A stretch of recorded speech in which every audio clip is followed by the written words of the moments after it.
সবাই মরে যাবো, আমরা সবাই, কেউ থাকবো না। এই পৃথিবী থাকার জায়গা নয়। কিয়ামতের সময় আল্লাহ তাআলা মালাকুল মাউতকে বলবেন, সবার রূহ কবজ করে ফেলো, সবার, কেউ থাকবে না, সবার রূহ কবজ হয়ে যাবে। আল্লাহ মালাকুল মাউতকে বলবেন, মালাকুল মাউত কি অবস্থা? বলবে সব শেষ। মাইয়াপ্পা, কে বাকি?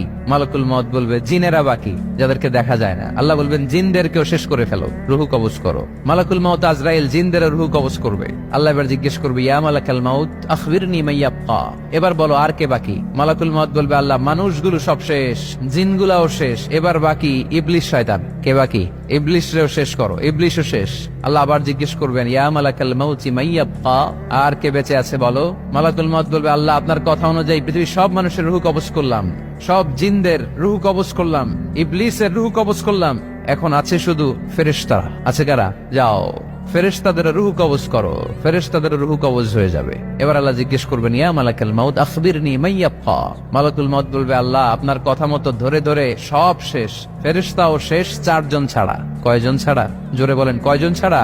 ইসরাফিল, জিব্রাইল, মিকাইল, আজরাইল। আল্লাহ এই 4 জন আমরা বাকি। আল্লাহ বলবে, যাও ইযহাব ইনতালিক ইলা জিবরিল ওয়াকবাদ রূহাহ, জিব্রাইলের রূহ কবজ করো। ইযহাব ইলা ইসরাফিল ওয়াকবাদ রূহাহ, ইসরাফিলের রূহ কবজ করো। ইযহাব ইলা মিকাইল ওয়াকবাদ রূহা, রূহ কবজ করো। ওই 3 ফেরেশতাও শেষ। এবার আল্লাহ তাআলা জিজ্ঞেস করবেন, ইয়া মালাকাল মাউত আখবিরনি মাইয়াব্বা, হে মালাকুল মাউত আর কে বাকি আছে বলো? মালাকুল মাউত বলবে, আল্লাহ আপনার কথা মতো মানুষগুলো শেষ, জিনগুলো শেষ, ইবলিস শেষ, আমার বাকি 3 ভাই ইসরাফিল, মিকাইল, জিব্রাইলও শেষ, শুধু আমি, শুধু আমি। আল্লাহ বলবেন, কেউ নাই? মালাকুল মাউত বলবে, না আল্লাহ কেউ নাই। এবার আল্লাহ তাআলা বলবেন, মালাকুল মাউত তুমি তো সবাই রে মারছো, এবার তুমি মরো, এবার তুমি মরো, তুমি মরো। শোনার সাথে সাথে মালাকুল মাউতের কাঁপুনি ছুটে যাবে, খিঁচুনি এসে যাবে ভয়ে। আল্লাহ বলবেন, কাঁপুনি দিয়ে তো লাভ নাই, কারণ কুল্লু নাফসিন যায়িকাতুল।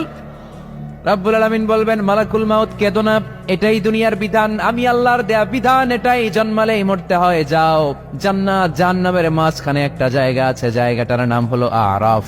এই আরাফের মধ্যখানে যে দাঁড়াও, ওখানে যে মালাকুল মাউত কাঁপতে থাকবে। মালাকুল মাউত বলবে, আল্লাহ সৃষ্টির শুরুতে যদি জানতাম, সৃষ্টির শুরুতে যদি জানতাম সবাইকে মৃত্যুদান করার পরে, রূহ কবজ করার পরে আমাকেও মরতে হবে, তাহলে এই কঠিন দায়িত্বের ব্যাপারে আপনার কাছে ক্ষমা চাইতাম। আজকে আমারও যে ভাগ্য বরণ করে নিতে হবে সৃষ্টির শুরুতে, আমি এটা কল্পনাই করতে পারি নাই। আল্লাহ বলবেন, নো টক, মুত ইয়া মালাকাল মাউত, মর, মরে যা, মুত, মরে যাও। বলার সাথে সাথে মালাকুল মাউত এক বিকট চিৎকার হাঁকিয়ে মরে যাবে। মালাকুল মাউতের চিৎকারটা সেদিন এত ভয়ঙ্কর হবে, বিষ্ণু ইসা ইসলাম বলেন, ওই চিৎকারের আওয়াজ যদি পৃথিবীর মানুষেরা কান দিয়ে শুনতে পেত, তাহলে কিয়ামত সংগঠিত হওয়ার জন্য আলাদা করে ইসরাফিলের সিঙ্গার প্রয়োজন হতো না। ওই চিৎকারের আওয়াজে প্রতিটা মানুষ কানের পর্দা ফেটে ওই জায়গায় লাশ হয়ে পড়ে যেত। এবার ডানে বায়ে সামনে পেছনে উপরে নিচে কেউ নাই, একজন ছাড়া। জোরে বলতে হবে, তিনি কে? আল্লাহ তখন পৃথিবীকে একটা ডাক দিবেন, বলবেন, ইয়া দুনিয়া আইনা আনহারুকি, এই পৃথিবী তোর নদীগুলো কোথায়? ইয়া দুনিয়া আইনা আশজারুকি, এই পৃথিবী তোর গাছগুলো কোথায়? বটতলা। ইয়া দুনিয়া আইনাল জিবাল, তোর বড় বড় মাউন্ট এভারেস্ট পাহাড়, আলাস্কা পর্বতমালা, আলপস পর্বতমালা, এগুলো কোথায়? তুর পাহাড় আজকে কোথায়? ইয়া দুনিয়া আইনাল মুলুক, রাজা বাদশারা কোথায়, যারা ক্ষমতার দাপটে পা জমিনে ফেলতে চাইতো না? আইনাল জাবাবেরা, অত্যাচারী স্বৈরা শাসকগুলো আজকে কোথায়?